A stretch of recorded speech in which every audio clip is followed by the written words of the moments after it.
This evening.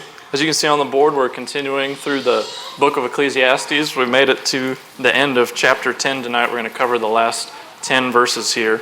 And I invite you to turn with me to page 772 in the Pew Bibles. We're going to go ahead and read all those verses to introduce our thoughts. Ecclesiastes chapter 10, beginning in verse 11. Solomon writes, "A serpent may bite when it is not charmed. The babbler is no different. The words of a wise man's mouth are gracious, but the lips of a fool shall swallow him up. The words of his mouth begin with foolishness, and the end of his talk is raving madness. A fool also multiplies words. No man knows what is to be. Who can tell him what will be after him? The labor of fools wearies them, for they do not even know how to get to the city. Woe to you, O land, when your king is a child, and your princes feast in the morning. Blessed are you, O land, when your king is the son of nobles, and your princes feast at the proper time, for strength and not for drunkenness. Because of laziness the building decays, and through idleness of hands the house leaks. A feast is made for laughter, and wine makes merry, but money answers everything. Do not curse the king even in your thought, and do not curse the rich even in your bedroom. For a bird of the air may carry your voice, and a bird in flight may tell the matter." So here, just like in the beginning of chapter 10, we have kind of a clump of proverbs here that seem to kind of be random at first, but they're all teaching on the central idea of foolishness, like Aaron started on last week. Aaron talked about what a fool looks like, how to deal with a fool, and how to avoid becoming a fool. And we're going to kind of pick up where he left off, and we're going to talk about where foolishness leads. I thought of this kind of as the symptoms of becoming a fool in our lives. Some of those symptoms are foolish words, foolish works, foolish leaders, foolish laziness, and foolish thoughts. So in this chapter, or in this section of the chapter here, Solomon kind of gives us an example of foolish living, and we're to learn from it to do the opposite. We're to do the opposite of the fool that is given in order to live wisely. And this is something that Solomon does a lot. One example that we're going to talk about later is in the book of Proverbs. In Proverbs 24, Solomon talks about going to the house of the lazy man, and he says that he took instruction from the lazy man, and the assumption is that he took instruction to do the opposite of what the lazy man was doing. But first in our lives, if we continue in foolishness, if we ignore all the warning signs that Aaron talked about and we continue in foolishness, maybe we'll be trapped in foolish words in our lives. We're going to read verse 11. Going forward, I'm going to use the Christian Standard Bible for most of these verses. Verse 11, it says, "If the snake bites before it is charmed, then there is no advantage for the charmer here." The lesson here is that skill and wisdom in our lives is useless if we do not use that wisdom when we need to. The snake charmer might know what he's doing. He might have all the wisdom in the world that he needs in order to charm the snake. But if he doesn't do it before that snake bites him, his wisdom is useless. It doesn't matter because he's dead anyways. He didn't act in time and use that wisdom. That's what our words can be like if we use our words too late or we don't use them at all, or maybe we speak carelessly. It doesn't matter how much wisdom or skill we have. Our wisdom is useless if we don't use it, and it may end up hurting us or hurting others in the end. If I see a brother or sister that I love, then they're drifting into sin or they're going through a hard time, and I know that I have wisdom that I can and should share with them, and I don't do that, then I'm being foolish. I have wisdom that I can share with them, but instead maybe I hurt myself or I hurt them by not acting when I'm supposed to. So first, Solomon says it is foolish to have wisdom and to not use it in our lives. It's foolish to gather skills, knowledge, or tools and then fail to use them when the moment is right, because that's when the damage happens, when you don't use it. And also it's foolish to stay silent when you know that you should speak. Next, Solomon talks about kind of the other side of the coin. He talks about how it is foolish to speak when you don't need to speak or when you don't have wisdom to share with other people. Verses 12 through 14, he says, "The words from the mouth of a wise person are gracious, but the lips of a fool consume him. The beginning of the words from his mouth is folly, but the end of his speaking is evil madness. Yet the fool multiplies his words. No one knows what will happen, and who can tell anyone what will happen after him?" So here he says the fool talks until he consumes himself. He talks until he hurts himself. He talks until he harms others with folly and evil words, and then he talks some more just to really drive it home and to really condemn himself to show that he is a fool. The fool either cannot see the harm that his words are doing to himself and to others, or even worse than that, he sees the harm and he keeps talking anyways because he doesn't know when or how to stop. And Solomon says the beginning of the words from his mouth is folly. That means that even when he first opens his mouth, he doesn't start off on the right foot. He immediately starts with foolishness from the very first words out of his mouth. They immediately reveal that they have nothing beneficial or nothing wise to say. And it goes on, it spirals downward from there, it gets worse. Solomon says the more he talks, the worse it gets until he ends in evil madness. That means that his words end in wickedness. He talks himself into such a corner that eventually he finds himself in sin from his own words of abundance. Proverbs 10:19, Solomon says, when there are many words, sin is unavoidable, but the one who controls his lips is prudent. So Solomon says the fool's many words end in evil madness. And then in Proverbs he says that when there are many words, sin is unavoidable. If we don't know when to stop talking, our sin can sometimes be unavoidable in our lives. We'll talk ourselves into such a corner that we will stumble and lead ourselves into sin through our many words. And the message is that this is the opposite of what the wise man does. The wise man's words are gracious, as Solomon says in verse 12. The ESV version of this verse says that the words of a wise man win him favor. They win people over. They win others. They win the favor of others instead of destroying others like the foolish man. The wise man's words are patient, they're thought out, and they're kind, and often the words are few, and they're carefully chosen, unlike the foolish man. They're gracious to others, and they build people up instead of tearing them down. So here the message is that the fool is quiet when he needs to speak, and he speaks when he needs to be quiet. So those who are wise, if we're trying to be wise, we need to speak up when it's time to speak up, and we need to be quiet when it's time to be quiet in our lives. One quote that I came across that put this in a lot fewer words says, wise men speak because they have something to say, and fools because they have to say something. That's the message that Solomon is getting across here. Another symptom of foolishness in our lives can be foolish work. Verse 15, Solomon says, the toil of fools wearies them, for they don't even know how to go to the city. He says because of a lack of wisdom, and when we're talking about fools in Ecclesiastes, we're talking about people who are intentionally lacking in wisdom. They intentionally choose not to be wise in their lives. Because of this, the fool wears themselves out in the simplest tasks in life. They don't even know how to go into town to get groceries or go to work. For me today, that'd be like if I woke up every single day and I forgot how to get to work. So every single day I had to go look up the address, get out a map, or ask for directions to get to work. And then when I get to work, I forget how to go home, so I have to do the same thing every single day because I refuse to pay attention to where I'm going and remember the way to get there. I'm wearing myself down with foolish toil that isn't necessary if I just paid attention and learned. One example of something that I do all the time like this in my life is when I assemble furniture or I put something together for the first time, I don't really look at the instruction manual very, very deeply. And usually I'll end up that after an hour of work, I have 6 screws left over that I don't know where they're supposed to go. So then I have to pull out the instruction manual and look at what I did wrong and undo all the things that I did wrong instead of just looking at the manual in the first place and doing it the right way. So because I refused to stop and get the wisdom that I needed in my life, I had to take extra time and extra effort to do these things. In our spiritual lives, this type of fool that Solomon's talking about, they're the people that keep falling on the same sins over and over again and don't stop and ask, why does this keep happening? What's the cause of this, or why do I stumble here every single time? Instead of learning what's causing them to stumble, they just keep stumbling over and over again. It's like having to relearn the way home every single day. Instead of growing through wisdom and repentance, the fool wears themselves out by fighting the same battle over and over again, and that's a battle that they don't need to fight if they went and looked at the instructions, if they went and looked at the wisdom that they need in order to get past those things in their life.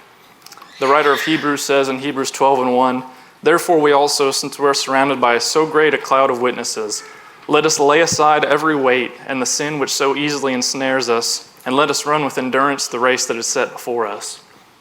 If I refuse to lay aside the sins and the snares in my life, then I'm like the fool that Solomon is talking about.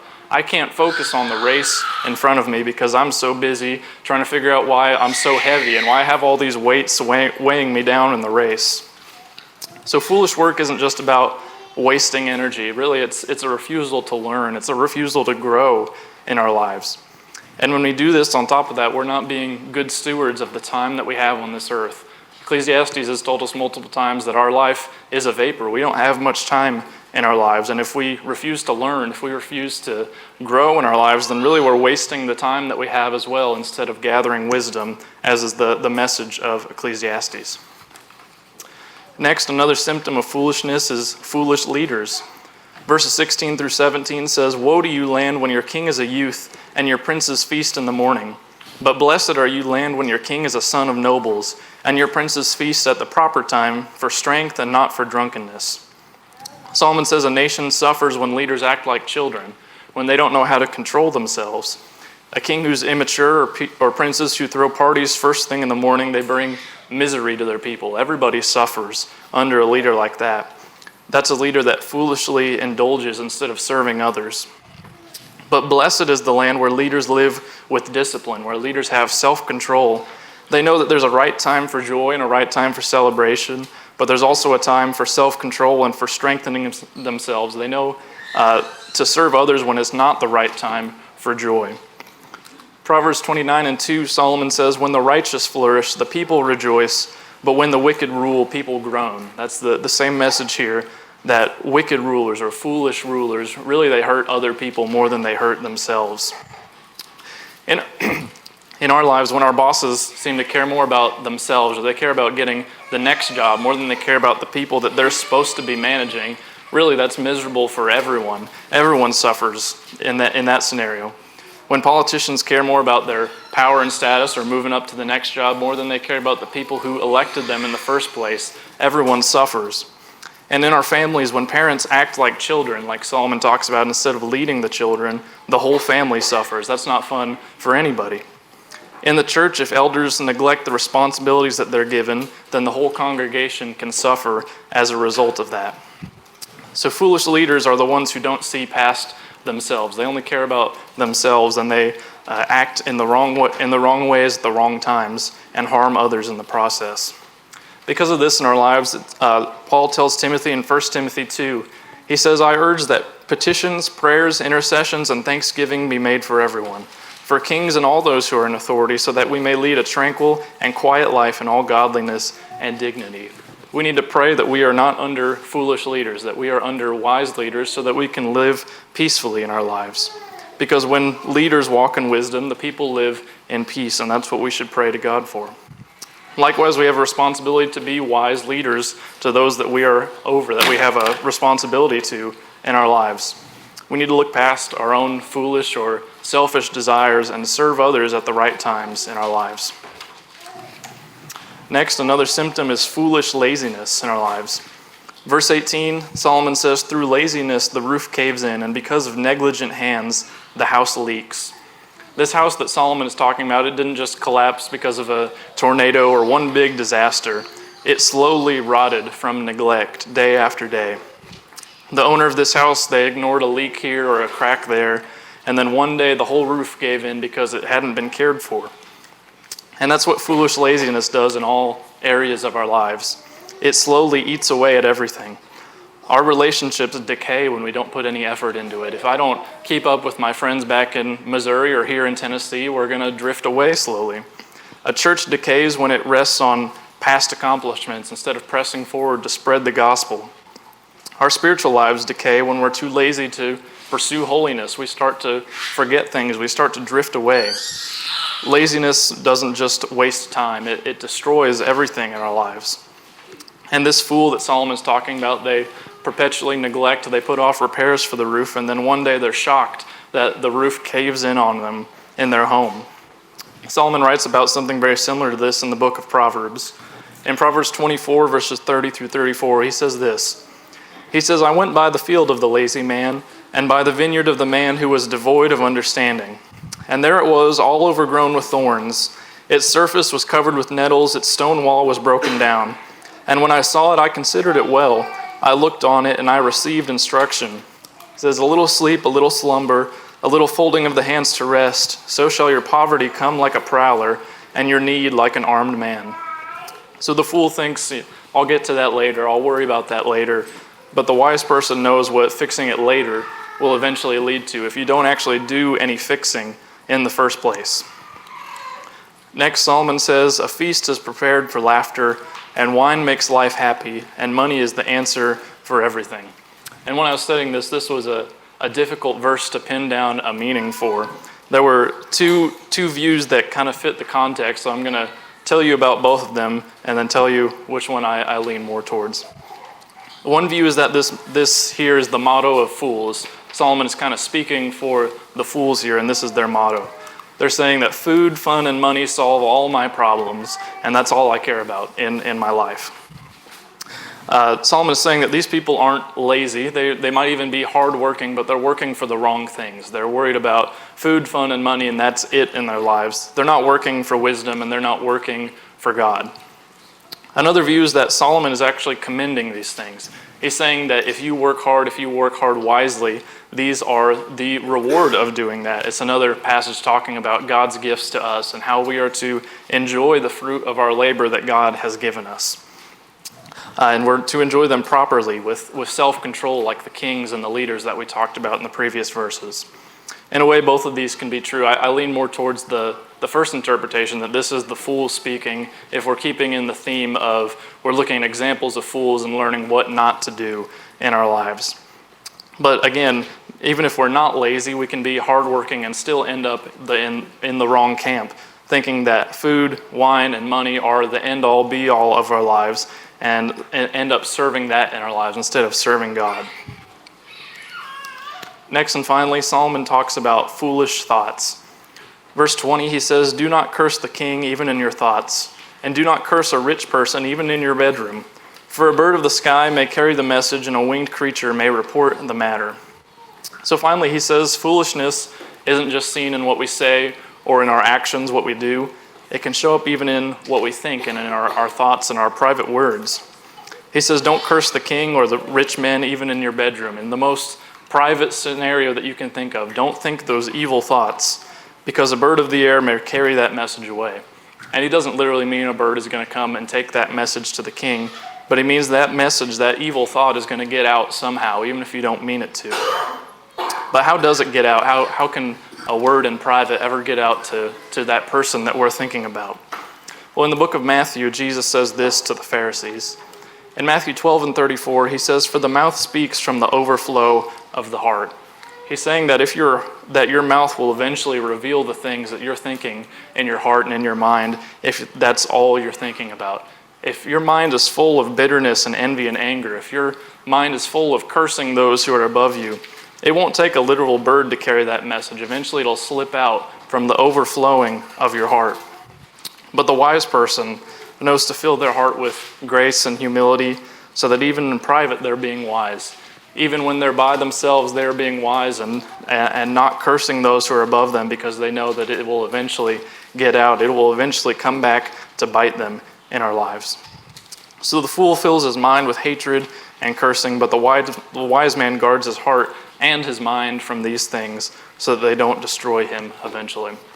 That's all that I have prepared for this evening. I hope that there's been something beneficial as we've gone through this, and Lord willing, we'll continue into chapter 11 soon. Chapter 11 will kind of switch from talking about the fools and pointing to the fools and saying, don't be like the fool, and start talking more about wisdom and how to practically live with wisdom, and I look forward to that. Thanks for watching this video. I know what you're thinking. I don't want to miss another video from this channel. In order to avoid that, click on the red button down there, subscribe, and then click the bell icon. Not only will that alert you each time a new video is uploaded to the channel, it will also help spread the channel to other people's awareness. So, go ahead, do it. Like right now, click on it.